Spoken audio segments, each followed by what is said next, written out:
زبور پہلی کتاب اور اس کا 11واں باب جو 7 آیات پر مشتمل ہے۔ میرا توکل خداوند پر ہے۔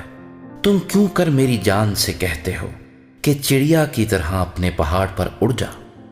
کیونکہ دیکھو، شریر کمان کھینچتے ہیں، وہ تیر کو چلے پر رکھتے ہیں تاکہ اندھیرے میں راست دلوں پر چلائیں۔ اگر بنیاد ہی اکھاڑ دی جائے تو صادق کیا کر سکتا ہے؟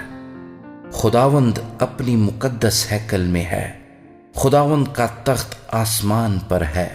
اس کی آنکھیں بنی آدم کو دیکھتی اور اس کی پلکیں ان کو جانچتی ہیں۔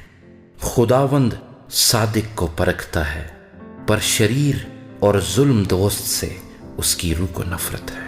وہ شریروں پر پھندے برسائے گا، آگ اور گندھک اور لو ان کے پیالے کا حصہ ہوگا، کیونکہ خداوند صادق ہے، وہ صداقت کو پسند کرتا ہے، راست باز اس کا دیدار حاصل کریں گے۔